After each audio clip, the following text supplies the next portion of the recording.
What's going on, guys? And welcome back to another episode of Stereotherapy. I'm your host, Lisa, and of course, I've got my girl, Justine, co hosting this thing with me. And if you're new here and joining us for the very first time, this is the show that showcases the importance of music and mental health. We invite guests on to share their own story of how music has made a positive impact in their lives and their own mental health journey. But before we get into our guests today, let's take care of the business. You know how it goes. If you're liking our show, if you would just give us a follow and subscribe to us on any app you're listening to this right now, as well as leave a positive rating or review, it would just mean so much to Justine and I, and we appreciate anyone that has already done so. I'm told it helps pump us into the algorithms. I don't know, but either way, it would really just mean a lot to us. So maybe we can do that. Today on the show, we were joined by Ryan Miller of the band Dream the Heavy. And yes, another amazing Pittsburgh band. And I hope you enjoyed our previous episode that just came out with the band Foamer. It was so great to meet Noah and to hear all these bands know each other in Pittsburgh. It just has been such a cool experience to get to know this amazing community. Justine and I loved meeting Ryan and hearing about his early days of loving music, how the hardcore scene gave Ryan a place to belong, which is something that I could connect with. And it was so cool to have that connection. His band Dream the Heavy, which is just such a cool band. And I know that sounds silly to say cool, but I'm telling you, it is just such a cool and unique band in a local scene that I haven't seen in a very long time. And they're about to drop their record tomorrow if you're listening to this today. So make sure you keep everything, you go pre-save, you do whatever, and you go listen to the record they're about to drop. I cannot wait to hear it. This was just such an honest conversation about mental health, and I think we all needed to hear it, and especially even myself. So I think it's just so cool how each of these conversations comes and you don't even know someone personally, but yet you're having this really deeper conversation about mental health. So we appreciated Ryan taking the time for us and his band for reaching out to telling us to reach out to Ryan. So it was really great. But all right, guys, let's have you guys meet Ryan. We want you to. Here is our conversation with Ryan Miller of Dream the Heavy. So we love to ask this, but what are those first memories of falling in love with music?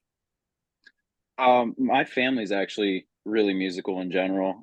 Pretty much everybody has played an instrument at some point. My grandfather, who was definitely like my biggest inspiration for that, he played clarinet, soprano, alto, saxophone. He was in the West Hill Symphony, which is like just kind of like a volunteer symphony. So he was always like a big fan of that and jazz. And he played keyboard as well. So I used to be I remember being at their house at a really young age and just listening to him practice all the time. So I started playing piano, being inspired by him in fourth grade. And I play a bunch of different instruments, but that's the one that I've definitely like stuck with and still hone and use to this day. But yeah, it's definitely my grandfather. Oh, that's so Justine, I know that's similar to you too, It right? really Like, is. My dad played in a volunteer orchestra as well. Oh, no He kidding. played the violin. So, That's awesome. yeah. Yeah. Same type of deal. I remember going to the concerts as a kid. Did you go watch them Oh, whenever? oh yeah. Oh I yeah. used to love From that. like a really young age. Did that inspire you as well then? Oh yeah. Oh, definitely. I also played quite a few instruments and I also ended up sticking with piano for like a long while as an instrument and I wish I could take it back up. It's like one of those things I would have to find a keyboard and because Yeah. getting a whole big piano to me is not really possible. But um yeah, absolutely. I was the only one though in my family that liked to sing. So that was the only way I was a little different. That was perfect. You found your own path then. yeah. Yeah. But Yeah. better than me because I was telling Noah earlier, I was like, I always wanted to play music. Never could get it down, but I wasn't set up properly. Like my parents, I love them. They bought me like an acoustic guitar when I was younger, but I Mhm. didn't have any lessons. We couldn't afford them. And like that's fine. But I was on my own. And I think that's what stopped me is I just for some reason couldn't get it. I wasn't that type of person. Oh yeah. And I'm kicking myself because I would love to try and do it, but I was like playing that role of looking up tabs that I had no business. Like Oh, I didn't even know the chords. Like I really set up myself for failure. So anyone that plays an instrument or can do that, I just I have so much respect for because I just could not figure it out. There's so many things like I can actually relate a little bit. like like I said, I started off playing piano when I was in fourth grade, and Yeah. then I picked up the saxophone after that, and then bass third. And I ended up taking lessons for all three through grade school and high school. And when I started playing bass, like I grew up, I got really into the metal and hardcore scene when I Mm. was younger, and we had a great local scene. So I was going to those shows, and I was just so inspired by all of these like kids that were like a little bit older than me, but like pretty close to my age, playing like metal's like pretty complex depending on what genre you're playing. And so I got really into that. And when I started playing bass, like that's the reason that I started. And I started same deal, like looking up Mhm. tabs that I had no business doing. But I had a teacher, and that's what made the difference because he was like, "Hey, don't get discouraged. Like you're just not there yet." So he started like knowing that that's the kind of stuff that I wanted to play. He kind of like taught me the fundamentals, and once we got that covered, we started working on the type of techniques and stuff that would get me to the point that I could play that. But like I never would have got to that point without somebody guiding me. So like I know Sure. exactly where you're coming from, and it's definitely like maybe you could pick it up now. It's Yeah. just and it's so much easier too because there's like free online lessons and stuff like that. Like we're in a completely Uh, different age than when we were growing up. Oh, Definitely. 100%. I'm like, I had like I think Guitar for Dummies or something like that. I remember somebody gifted me this book and I'm like, again, the time, right? And then looking up and printing up tabs or going, I forget what website it was, but there was some website you could go and there was like, you could click a song and any tab you wanted. And again, I thought, oh, this sounds like Dashboard Confessional or something like that. No, absolutely did not, but to me and my little 10-year-old self or like, yeah, maybe it did, but, that's yeah. So that's good to know. Maybe I even said that, there's so many cool places around me that do lessons for any age group. I'm like, maybe I'll just try it again and we'll see if we can Yeah, get there for You sure, but should. I feel like yeah, you should. we'll I think see. so too. Yeah. There we go. We'll say it. There's a voting here, and Yeah. obviously, I mean, listening to your band Dream the Heavy, which we'll get into for sure. And I mean, I guess if you were going to come up to somebody who will take it back to like the old school days, or maybe it still happens. If you go up to someone and you want to introduce your band to them, you have 3 words to use before like they listen to the first song. What 3 words do you think you would describe your band? Oh man. It's so hard to describe us because we're so cross genre. So I've Mhm. pretty much stuck with like ethereal, esoteric, and just rock and roll Yeah. because it kind of doesn't it defies categorization a lot of the time. So that's yeah, that's my little Yeah. elevator pitch for No, us. but it is. I literally, when I first heard of you guys, I forget who reached out to me, but they were like, "Hey, we'd like to be on your podcast." And the minute I heard it, I was like, "1, this is so different than what I've heard out there as far as like a local scene." But I love a to l hear that. it was so different and just almost like experience would be one for sure because watching the live videos I could on Instagram and whatever I could grab, I was like, "This is just so cool," and it's again, rock and roll, like, this is for this era, like, of course, you had rock and roll back in the day, and even now you do, but I just feel like any local band we've had, it's either been a pop punk or an indie or something like that, and to hear a band like Mhm. yours, I was like, "This is so cool." I definitely think that it pulls from the different age groups of our band members because like Mhm. I'm one of the younger ones. Our guitar player is 25, I'm 33. Everybody else is like late 40s to very early 50s. So we've got like quite the array of musical tastes and like what hit us in our formative years because they were literally in different decades. So um and we write on a jam a lot of the time. I'm sure we'll get into that later, but Mhm. because of that, like the way that we freeform write songs, like our influences are just on our sleeves when we're jamming. So it comes through in a very like cross genre way in the final product. So, but I'm really glad that you were digging it and had that Oh. initial impression of us. I love to hear that. Oh, it was so cool. That's why I was so excited. I was like, okay. And then I had with having Foamer on, and then this, I was like, so cool to have these 2 different bands and to bring hopefully with the podcast like someone your way because it just again, it's so cool. And it again, and talking about maybe your influences a little bit. I know when I was doing a little digging, I know the hardcore scene, the metal scene was a lot for you growing up and finding your place Absolutely. in music. I want to kind of talk about that a little bit. How did that play a role in your journey to where you are now? Sure. I got into that initially. So I moved around a lot Mhm. when I was younger. Maybe not like too much, not like army moving, but we moved Yeah. like 5 times when I was a kid, and we ended up settling for the last time in Pittsburgh. And so the school that I was at before, we were on the other side of the state, and that's like kind of where I first found other friends that played music and started like listening to things that I hadn't necessarily listened to before and started like developing my own music taste.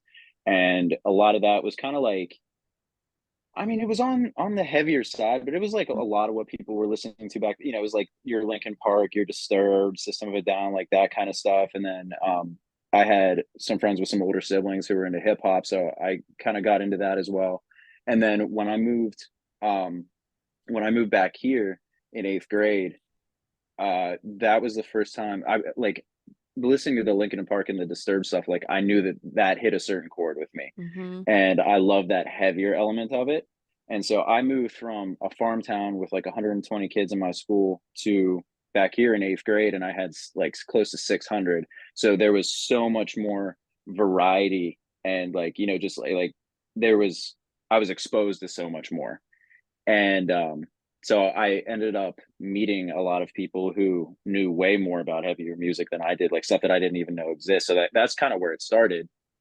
And I had I was in the school band at that point, and I'd made friends with this drummer, Sean Hamilton. He tours constantly now. He's got like a triple masters in music, I think. But anyway, so we started hanging out, and I ended up going to like some of my first local shows with him and a couple other friends. And that was the first time that like I saw a real pit Mhm. and like some good old fashioned push moshing. And Yeah.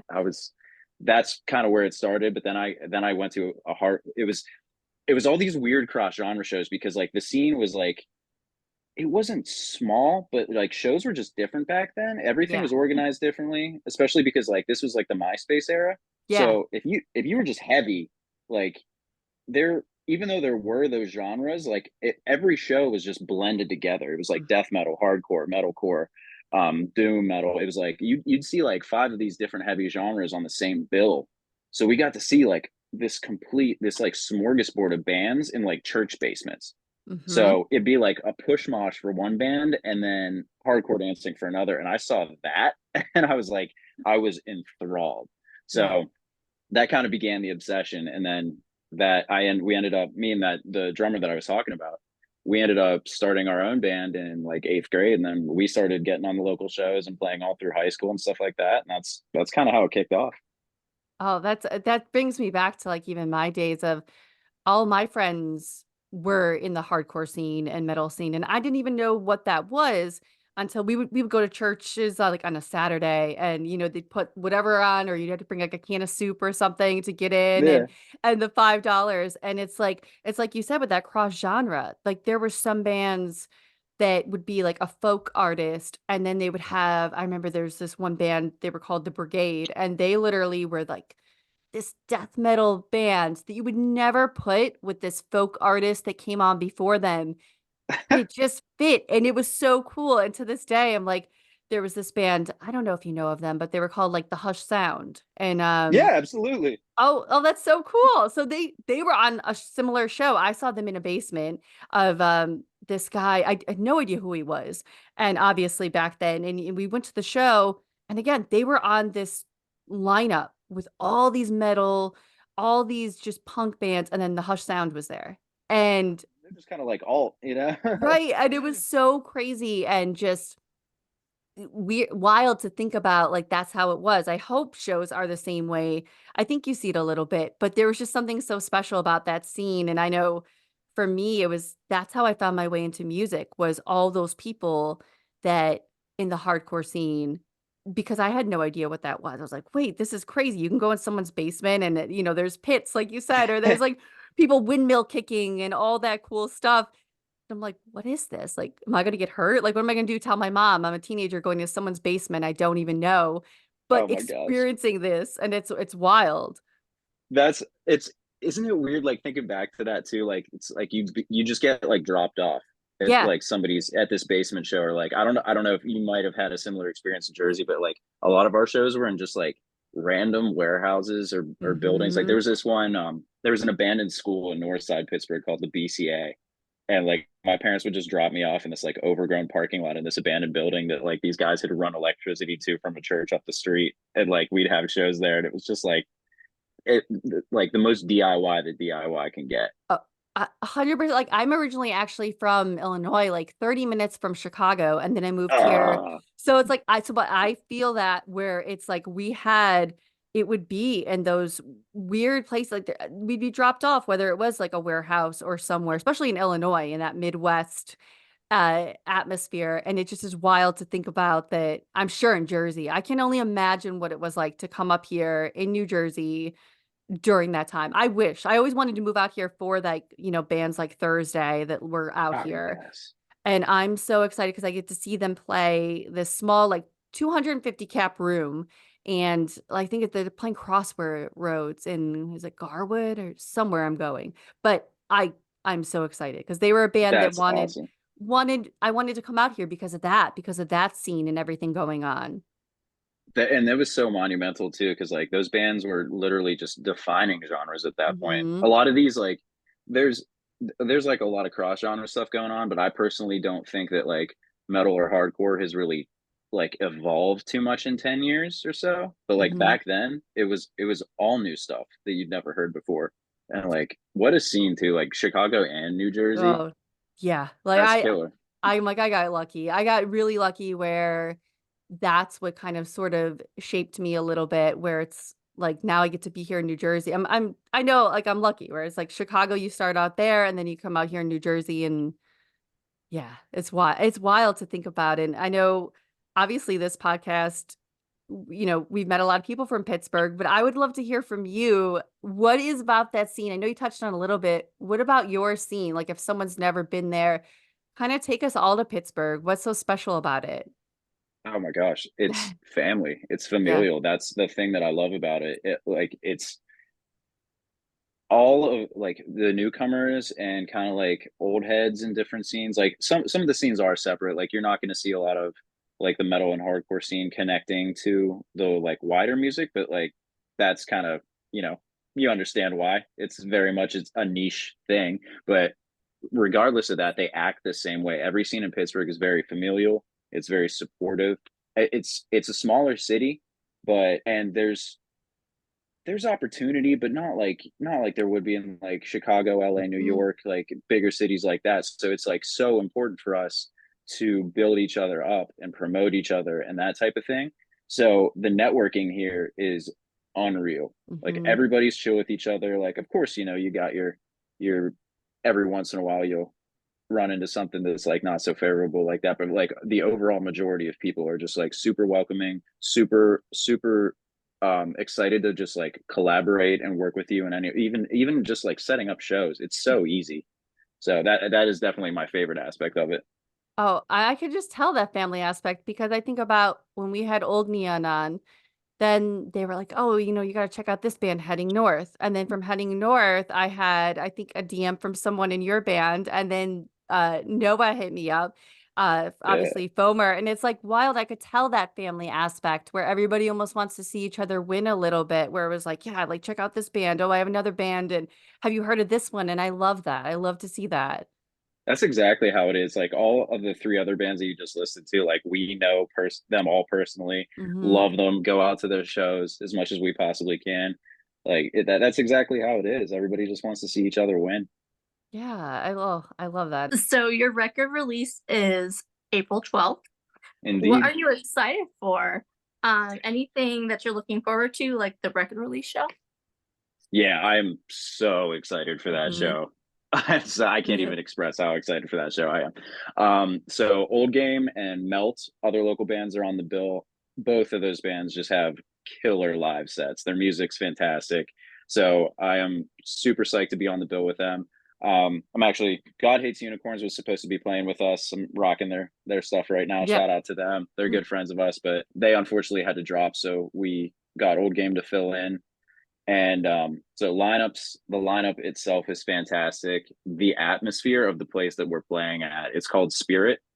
It's right in Lawrenceville, which is one of the neighborhoods in Pittsburgh. It is it's come up a lot in the last 15 years. It used to be a little rougher, Mm. and then it kind of became like a haven for artists and musicians.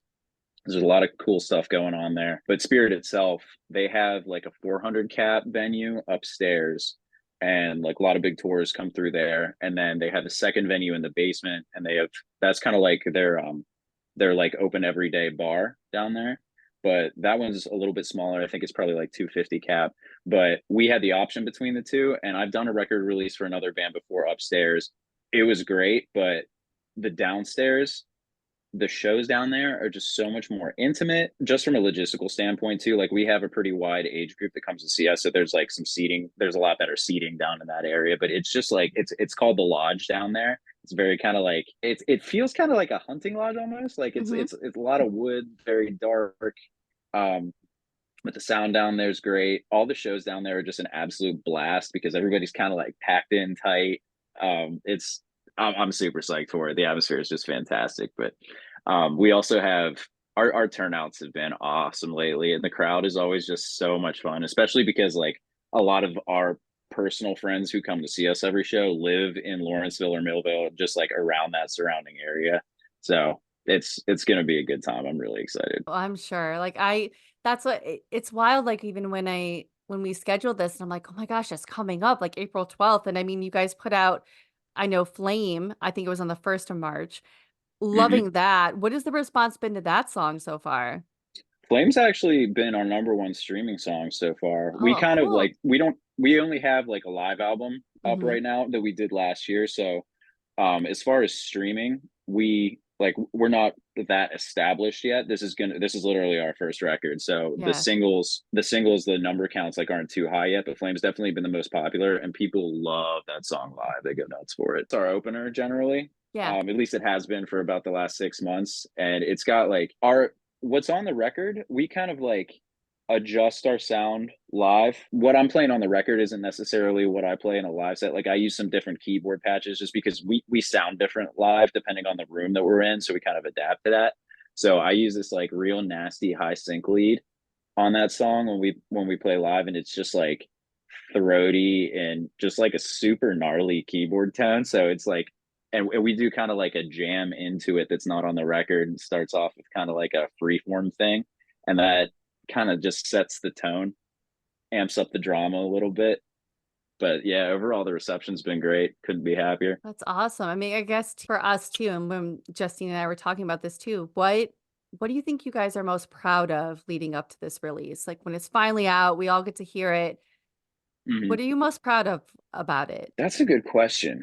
I'm honestly, I think the thing that I'm most proud of is how it turned out, Mhm. because the recording process was a little bit difficult, just because of like some logistical issues that we were having. Like I joined the band in the beginning of like very beginning of 2023, and almost right away I had to take a step back. I'd been a bartender for about 12 years, and I had recently left the restaurant industry and was just trying to find, what else to do, something else to do with my life. And so I was kind of like trying out different jobs to find something that stuck. And so just in through that process, I just didn't really have the time or like the mental capacity to devote to the band what it deserved. And the guys were super chill, but that's when they started recording the album. So there's generally a flow to the recording process. It's like a lot of the kind of like traditionally drums or guitars are first, and then you've kind of got this like line of the instruments that follows after logically. Well, I rejoined the band fully about a month and a half, 2 months later. And at that point, everything had been laid down. So I had to record my keyboard tracks over top of everything that was already there. And we ran into some issues with that because those songs had been written about a year before I joined the band. So I was kind of just writing parts on the fly to fit in. And a lot of what I was playing live, we discovered in the studio once I actually got down there to record, it didn't work on the track. So I got to give a huge shout out to our producer, Bengt Alexander, for first of all just dealing with frustration of figuring all that out on the fly. But he did such a fantastic job of maintaining the integrity of what I wanted to be on there, with the final product and just making it sound incredible. So despite like all the issues that we went through with that, like I'm so proud of what came out of it in the final product. He did an incredible job, and I'm super psyched for everybody to hear it. Oh, yeah. I'm excited because I have to say, like, just watching the Instagram videos, seeing I mean, you have TK as your front man. Like, honestly, like, I know someone's gonna kill me for this over here, but I see and I feel like Freddie Mercury vibes. I see it. I see Spot on. I see it and I hear it, and when I'm watching it, it was like someone's gonna be like, "What are you talking about comparing?" But 100%, and I think it's one of the coolest just one frontman you want to watch, and I'm like, I have to see this live. It's so cool. I couldn't agree with you more, actually. I think that's spot on. Like, to me, TK is a mix between like Freddie Mercury, Jim Morrison, and Prince. Mhm. He's just a natural born entertainer. We actually shot a music video yesterday Yeah. with our homie Ryden Dowden from Shell Shock Media, and he did an incredible job at like the process of towards the end we were doing these individual shots. So we did like a bunch of full band stuff, and then we had we shot takes of the song. So you it would just be a camera above you, and then Ryan was walking around with his own camera, getting different angles, but just of the individual players. And then that's going to be kind of like cut through the video. But so TK ran the song twice from different angles, and it was just his performance. And watching him was Yeah. so entertaining. Oh. He's an absolute monster live. Oh, like, just again, like, watching I was, like, going through any Instagram video just to see it, I was like, "This is so" like, I've never seen anything locally like that, or I mean, again, I've seen Prince, I've seen Mercury, I've seen, videos and seeing that, but just wild. I said, "This is so cool." So, again, if anyone's listening, like, go watch. I'll have all the links when we do this and post this. It's so cool. I can't say enough how I know that sounds like such a I don't know, lame word to say cool, but it is just so cool, and that's why I'm so excited about having your band on the podcast. Thank you so much. Yeah, no, he is just effortlessly cool. He's one of Yeah. those people who's just a born entertainer, you know, and Mhm. it runs in his family. But yeah, he'll definitely appreciate that, and I think that's spot on. Oh, good. I was like, I have to say this about the Freddie Mercury thing, but I'm like, I know, again, some keyboard warrior. I don't care. It's cool, and I can call someone that if I want to, but I don't Justine. I'll go ahead. Sorry. Absolutely. Like Justine, I had to throw that out there. Well, yeah, of course. So, our podcast showcases the importance of music and mental health. How has music played a role in aiding your mental health? Absolutely. That's honestly, that is probably the largest reason why I've stuck with music so long, and it's such an integral part of my life. I personally have struggled with anxiety and depression for the majority of my life. It hit really hard when I was younger, and like going through puberty. And honestly, I think at that point, that's probably what was causing it. But like a lot of it stemmed from kind of an existential crisis as I grew into adulthood, and um, but so I have an amazing therapist now, and he's kind of changed the way that I view the world, the lens that I look at it through. But before all that, I mean, that's only been like the last 5 years. The rest of my life, music was kind of the thing that kept me grounded and was an out. It was both an outlet for my emotions, a healthy one, and it also through like reading other people's lyrics and just being part of the community at shows and stuff like that. It made me feel like I wasn't alone, so it was an outlet, but it was also an input to make me feel accepted and a little bit understood, if that makes sense. Definitely. Yeah, absolutely. I know Justine. Yeah, we both will talk Super about that similar. all Yeah. the time with like music and how I was talking to Noah about that and how you find something in music and you feel like you just said too, understood. Like there's so many artists I'll go to if I'm having a day. And as someone who does suffer from anxiety, and I know Justine, you as well, and it's tough. And when you can find something like that, like there's so many moments, like I know it's totally different music than we're talking about, but, like, talking about the band for me, Newfound Glory. I love, like, my other stuff. I love my Love pop them. punk. Oh my gosh, great. Alright, perfect. So it's like for them, they're my comfort band, and when I moved here, I was really down, really sad, and literally, I saw a show at Starland Ballroom. I was like, "I'm gonna go to it." Like, I'm not in the best mood, I'm not in the right place, but man, when they came across the stage and the lights went off, and it was almost like I had like that teared up feeling like, "All right, I'm supposed to be here. I'm okay. They're my comfort. I can get through this." And as cheesy as it sounds to someone else listening that doesn't like Newfound Glory, you know what? That is my comfort band through and through. No, it's understandable. I mean, I felt so much truth in that that I just got like goosebumps a little bit. And it's like that's the thing is like everybody likes what they like, you know. It's Mhm. and everybody's got their own comfort band, and it doesn't matter what it is. It's just the fact that music provides that for you. Yeah. Also, interesting little side note. Did you know Yeah. that Newfound Glory has their roots in hardcore? Yes, International Superheroes of Hardcore, that EP too, right there. But Yeah, yes, yeah, Shai Hulud was Chad Shai Gilbert. Hulud. Absolutely, yeah. I didn't know that for the longest time, and then I was like, you know what? That makes sense. Like, there's so much pop punk that pulls from hardcore. Like, the story so far is a perfect Oh, example. I can't. I have to try and get out to see them on that tour they just announced because I am obsessed with the story so far and found them They're from so Newfound good. Glory. So it's like that weird and like we just put out an episode today about Newfound Glory because I was like, they need an Right episode. on. They're so important. They're so great. And without them, bands like the story so far and so many other bands. And I think they were they that key band to show that pop punk and hardcore are like this, and so many people forget that when they wanna judge, pop punk and say, "Oh, it's this," but literally, like you said, their roots, and I think that's Yeah. so cool that they have that, and I yeah, again, I could They're go one off of on those bands that brought the scenes together.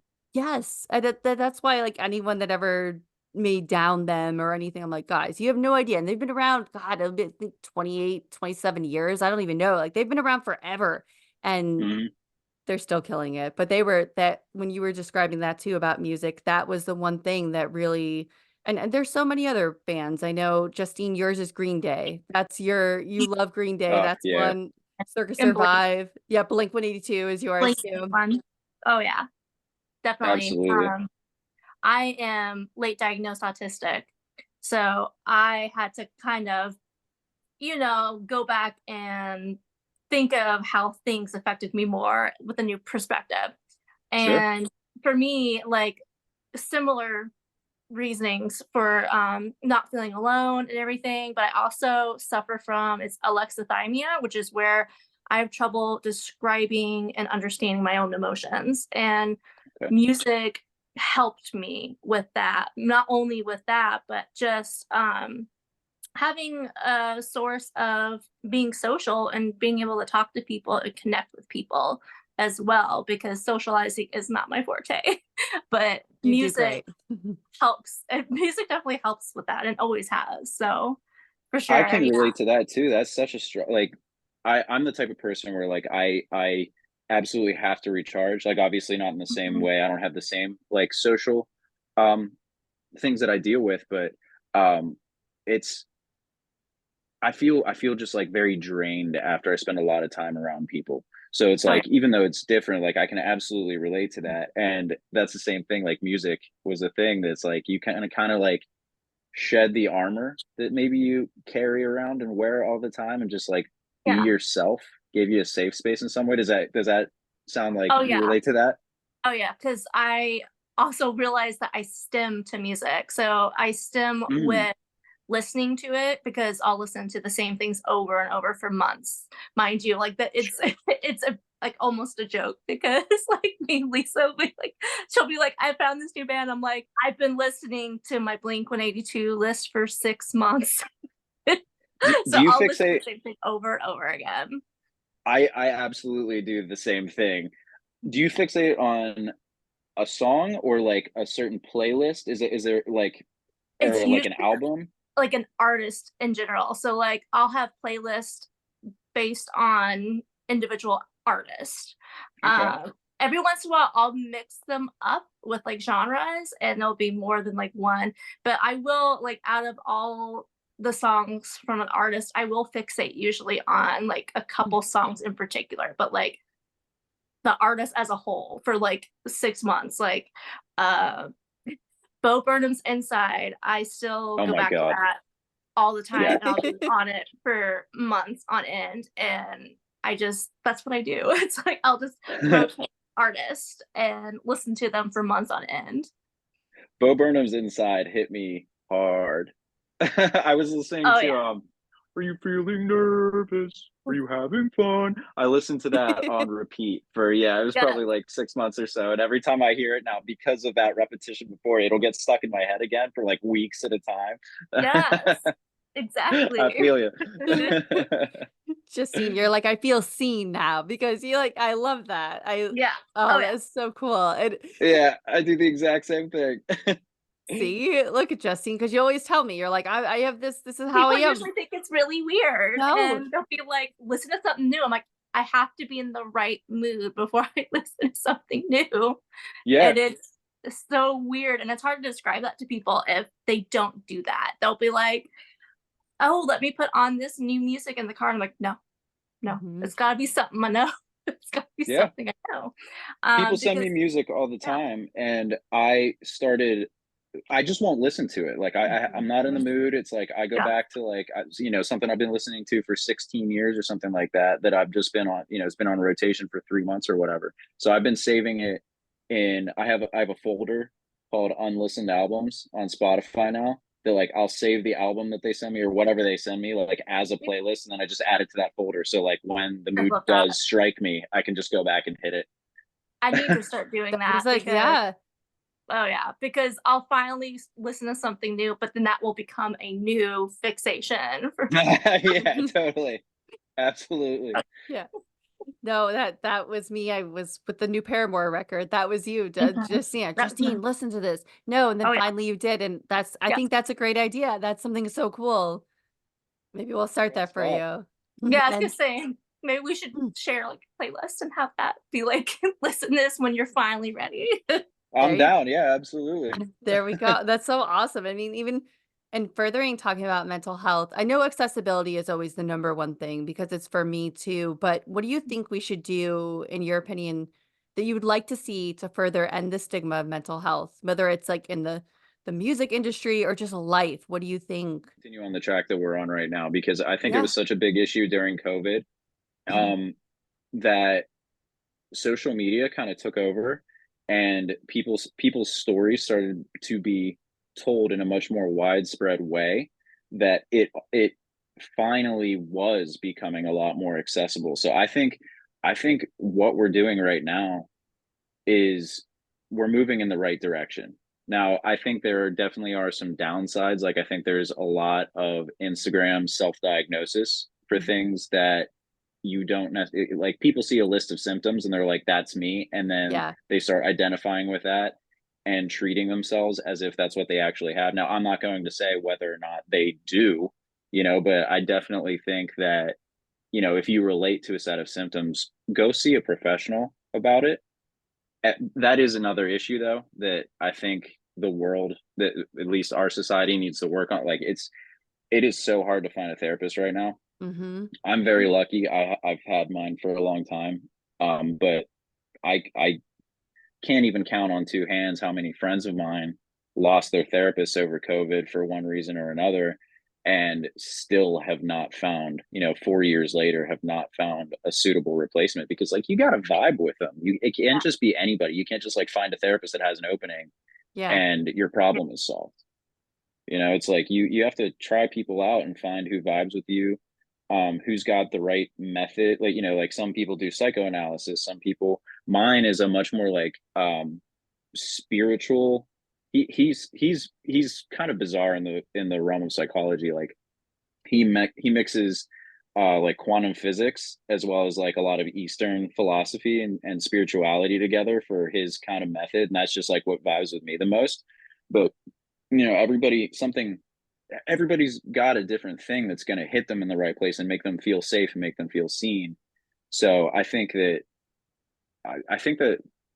we have a shortage of good therapists and just even Mhm. available therapists. I think that that's such an important field. But that stems back to what we were already talking about, how the accessibility of it I think is improving, and because now there's a much higher demand for it, at least a spoken demand. I think that will start to change, but I guess we'll just have to see. I felt that because that's my thing. I'm trying to get into a therapist, and it's the hardest thing. I'm on a wait list right now. I'm this and that, and it's like, okay, you're taking the steps, and you're like, okay, I want to go do this, but there's so many hoops. And I mean, my fiance, he dealt with it where we lost his therapist during COVID, got into Mhm. one that just didn't vibe with. And then when that didn't happen, they basically dropped him. And I mean, he went through a really tragic accident, work related, as electric Oh, lineman, and he had to be oh my. into therapy, and from that and all these new mental hurdles for him, and it's like, "Okay, you're gonna drop him, but how can you drop someone like that? Like, he needs this."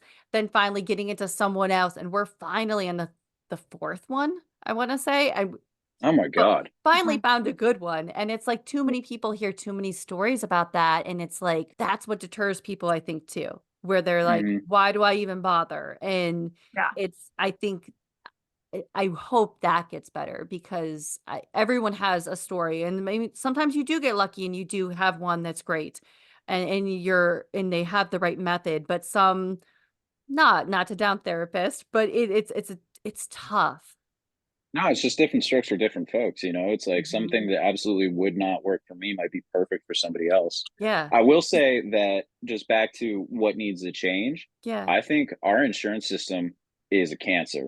Like, Mhm. our society does not accept preventative medicine as like an acceptable thing for insurance companies to pay out for it, which is absurd. That you have to already have a problem that is like basically late stage in terms of like mental health, Yeah. or just like even in physical medicine, like you have to have something wrong with you already in order to get care for it, which is ridiculous. Like, the point is to live in a way where you can prevent issues farther down the line, because we're human, our bodies break down, our minds break down as we get older. If you can extend your life and live the most meaningful, happy life that you possibly can by doing something preventative, how is that not valid? So I Oh. think that absolutely is the biggest issue and hurdle that we need to overcome as a society. Oh, yeah. No, That's Justine and I, we talk about that all mhm. day about About the a lot. insurances, and it's Yeah. it's it's insane. That's something that I do. It's horrible, and I really hope that gets better because that's another deterrent. So many people have said, or whether it's mental health, the dentist, or just health. I mean, mental health is health, and I think people forget that too, that mental health shouldn't be separate. And it's Not at all. wild. It's wild when I look at what my copay would be, and I'm like, I can't afford that. So I just gotta figure it out on my own, I guess, and which isn't good, but I'm glad you brought that up because I think people not forget, but maybe we don't think about it as much, that that's such a big component in it. Yeah, it's a huge issue. My friend Madison and then my brother's wife. Um, Madison's already a therapist, and then my brother's wife is finishing up their doctorate shortly, and they're both therapists. And the things that I hear from them, the nightmare stories of their patient needs, X care, and the hoops that they have to jump through with the insurance agency to make it acceptable, or I'm sorry, accessible for them financially, is ridiculous. And Mhm. the amount of times that the insurance companies just flat out deny care based on things. I mean, that even extends into like rehab facilities and like addiction health, Yeah. because that is its own thing. That stems from a lot of mental health issues as well. They're all tied together. So like that entire system just needs torn down and then built back up from the ground, because it's antiquated as hell. So many things. I'm like, "Oh, I gotta clip this. This is just so good for people to listen to this and understand." Wow, you're But speaking our language, and this is so just great that to have someone say that, and absolutely. especially being a guy too, that's such a stigma in itself, right? There's male mental health is one of the things I saw a statistic about any of our suicide rates right now. It's insane the amount of males that deal with mental health, and it's because you're taught to, hey, just suck it up, you don't show your emotions. And I think I don't I so much just No, has yeah, to it's change. it's toxic gender roles. I mean, that's such a great point. Like we grew up we in such a weird time. Like I'm 33, so I was born in 1990, and I so many things that we've gone through, like the birth of cell phones and like watching tech as technology, like the younger people now, they were just born into this. Like we Yeah. were born in this transitional period, and it's the same thing with gender roles. Like they're so fluid now to younger people, but like I grew up in a time where it was one way or the other when I was a kid, and like I've lived through the transition. And I think, like, on a positive note, that a lot of people are starting to cast that aside and realize how ridiculous that stigma is, that, as a male, you need to just be strong all the time, and just like the realization that we are not machines, that like one day we're one way and another day we're another way, and accepting that that is human nature, and being the same, being strong all the time, like that is not real strength. Being able Mhm. to ask for help and being able to admit that something is wrong and you can't handle it, that is my definition of true strength. Oh, it's just I love that. I love what you said because that's so true, and that's I think so many people, whether they're struggling or going through a time or just know someone, that's so important to remember too. And I'm one of those people, and even going through my fiance's accident that he went through, I used to always say, I'm fine, I'm fine, I got this, I got this. And everyone would say, oh, you're so strong. But like when I was alone, oh God, like the puddle of tears and just really dealing with that heavy stuff. And I needed to hear that and know that. And finally now looking back, it's like, wow, like I really needed to reach out and ask for help. I did not need to take all that and take all that on, and I think that's so important for anyone to hear. So, again, thank you so much for saying that. Absolutely. And I'm like, just back to your situation, like, isn't that kind of a catch 22 in and of itself? Like, you're these people are telling you that you're so strong, Mm. right? So like that's positive reinforcement in the act of not leaning on other people when you need help. So it's almost this like Pavlov's dog effect, where you get a treat for doing this thing that is like not necessarily good for you, Yeah. because it's so ingrained in us that that's a good thing. And like what a strange situation, right? Oh my god. Yeah. Yeah, I'm like, if I could go back and tell myself, gosh, it was like 4 years ago that if I could just go back, I'd be like, oh. The amount of times I heard people, "You're just so strong. You're the stronger." Like, oh, like if you only knew, like right now. Now I'm being strong because now I'm taking accountability and going to a therapist and getting everything that I should have years ago handled. It's like to me Yeah. now I'm strong. Back then, no, maybe I looked now, and I hope that anyone with anything in mental health knows that. And oh gosh. Absolutely. I mean, it's like what I can say to other people is like it's the oxygen mask on the plane thing, It's like you have to take care of yourself to be able to properly take care of other people and give love to other people. It's that's just the way we're wired. And I think that things are changing, but we definitely have like a long way to go before that is widely accepted and understood, even though it seems so obvious. Yeah, no. Oh, I can't. Justine, I'll throw it back to you. I think you got like our last little bit, but oh, this has been so great. Yeah, thank you Yeah. so much for having me. Yeah. Oh, we're so glad you came on. It's so great to be here. So something we always like to ask our guests are what tools you use to cope with your mental health. Do you have any besides music? And I know you mentioned therapy, but is there anything else? Yeah, absolutely.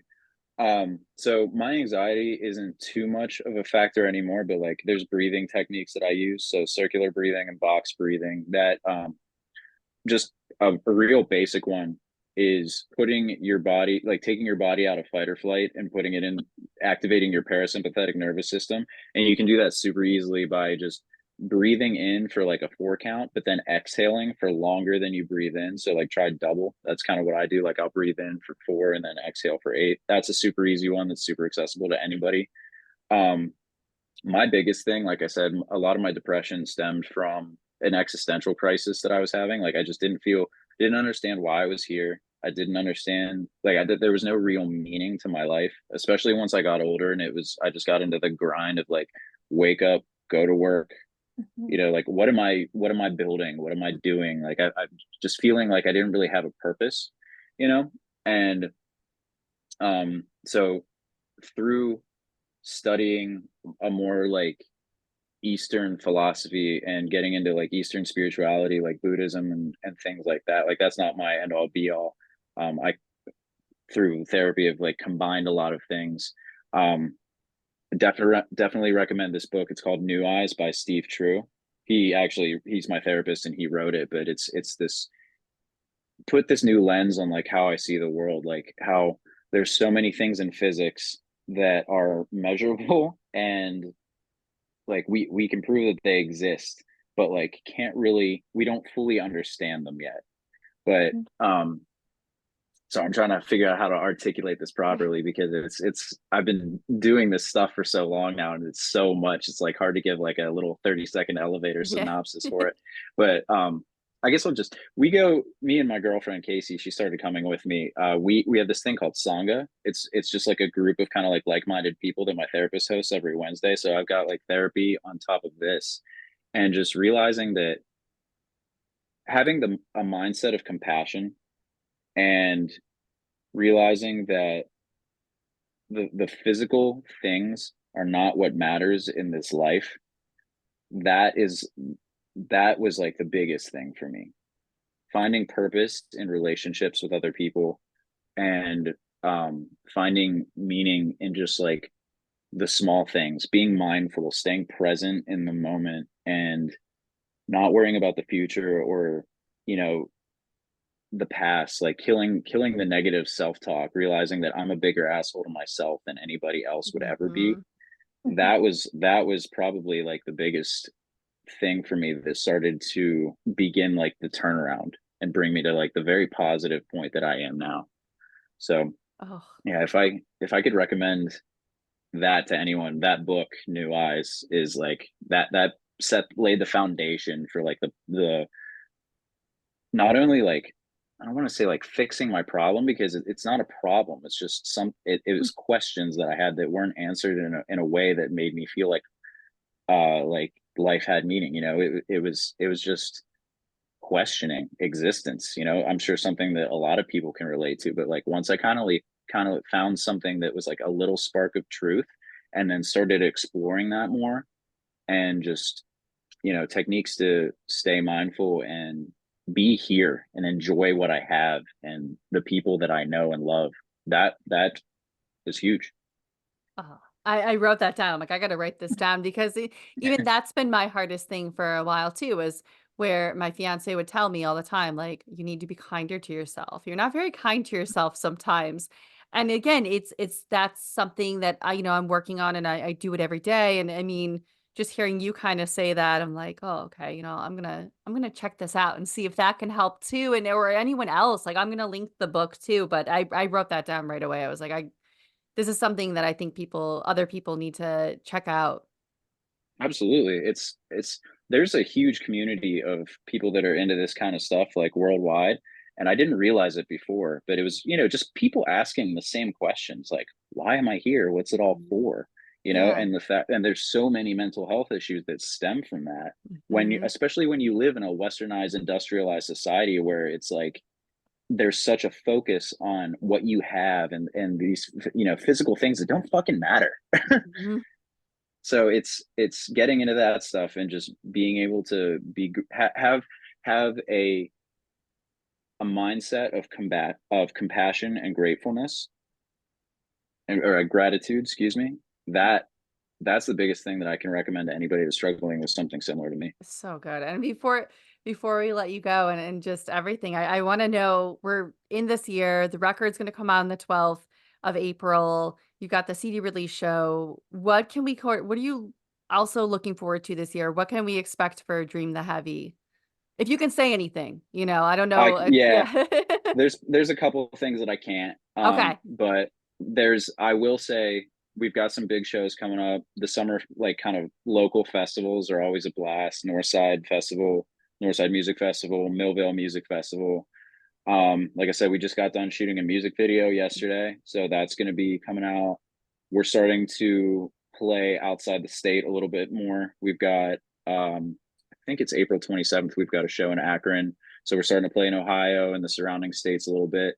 But what we're focusing on is kind of like owning the Pittsburgh scene as much as we possibly can, and doing what we can there, and then spreading out. So tours are coming, and we're close to that point. So that's I'm getting amped for that. We're definitely hitting our stride. Oh, that's so awesome. I guess if anyone, I'll post the links, but if for some reason someone's a listener rather than, oh, let me just find the link, where can people find you? What's the best place for people to find Dream the Heavy? Absolutely. Dreamtheheavy.com. That's kind of where we do everything from, but we get hit up through Instagram a lot, and it's all just Dream the Heavy, at Dream the Heavy. Super easy to find us. We're on all the streaming services, but yeah, dreamtheheavy.com. That's where our shows are posted. We don't have it up yet, but it will be up soon. We're setting up an online merch store, Cool. as well as you can get the record and everything through there. But yeah, dreamtheheavy.com. That's it. Awesome. And I mean, everybody, after they listen to this, go check them out. Go look at them on Instagram because I'm telling you, it is so cool and unique. And we can't thank you enough for coming on today and hanging out with us. Oh, it was my pleasure, Lisa, Justine. Thank you so much for having me. It's been a blast. And all right, guys, that was our conversation with Ryan. And again, such a great time getting to know Ryan. And he said so many important things. And like I said, I personally needed to hear a lot. And I think so many of us can relate to that.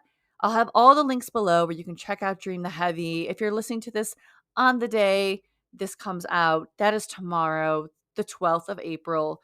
Go check it out. These guys worked really hard on this, and it's something just really unique, like I haven't heard in a very long time, so I'm really excited about it. I also have a link below to the book Ryan was referring to in our conversation as well. It's a book I have to check out, so I wanted to leave that there. Go follow Dream the Heavy everywhere, and Fomer, both of them. Go follow them. But as for Justine and I, we will be back normal time next week, next Tuesday, with an amazing guest we're really excited to share, and I can't wait for you to hear that conversation as well. So many conversations are on the horizon and it's really great, and I can't wait to share them all with you guys. And if you know of an artist or anybody that would like to come on our show, hit us up. We're always looking for people to come on. We are booking end of May currently and beyond to record. Just really excited about this. This is going to be so great. But I hope you guys are continuing to listen to some awesome music, maybe discovering a new band on our show or other shows. And we will see you guys next Tuesday. All right. Bye, guys.